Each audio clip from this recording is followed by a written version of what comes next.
الحمد لله نحمده ونستعينه ونستغفره ونؤمن به ونتوكل عليه ونعوذ بالله من شرور أنفسنا ومن سيئات أعمالنا من يهده الله فلا مضل له ومن يضلله فلا هادي له ونشهد أن لا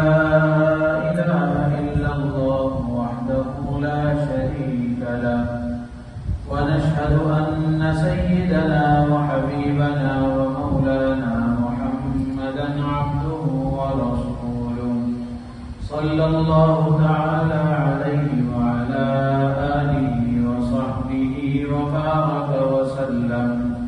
وبارك وسلم تسليما كثيرا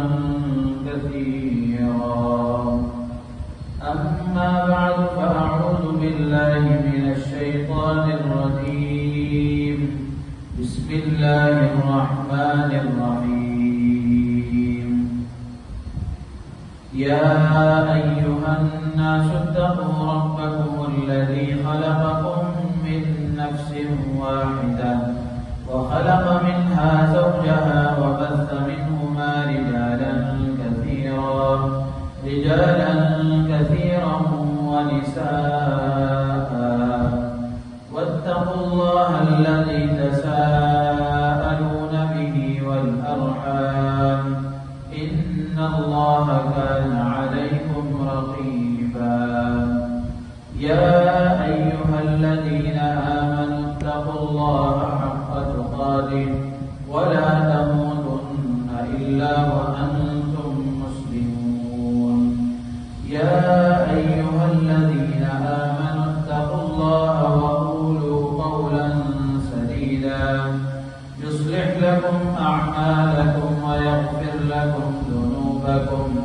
ومن يطع الله ورسوله فقد فاز فوزا عظيما وقال النبي صلى الله عليه وسلم الدنيا كلها متاع وخير متاع الدنيا المرأة الصالحة وقال عليه الصلاة والسلام إن أعظم النكاح بركة أيسره مؤونة وقال عليه الصلاة والسلام النكاح من سنتي وقال فمن رغب عن سنتي فليس مني أو كما قال عليه الصلاة والسلام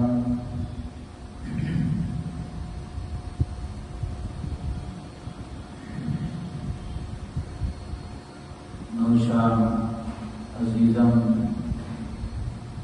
हाफिज कारी मौलवी मुफ्ती अब्दुल मतीन सल्लल्लाहु और से सुनिए अल्लाह के हुक्म के मुताबिक सरकार दो आलम सल्लल्लाहु अलैहि वसल्लम की शरीयत मुतहरा के मुताबिक जनाब सैयद सऊद साहब की वकालत जनाब मुज़म्मिल पाशा साहब जनाब नवाज अहमद साहब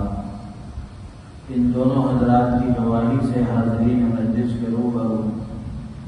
20 ग्राम 789 मिलीग्राम सोना बशक्ल ज़ेवर महर मुअज्जल के इवज़ जनाब सैयद बरकत साहब की दुख्तरे नेक अख्तर रब्बानी सुल्ताना के साथ मैंने तुम्हारा निकाह कर दिया,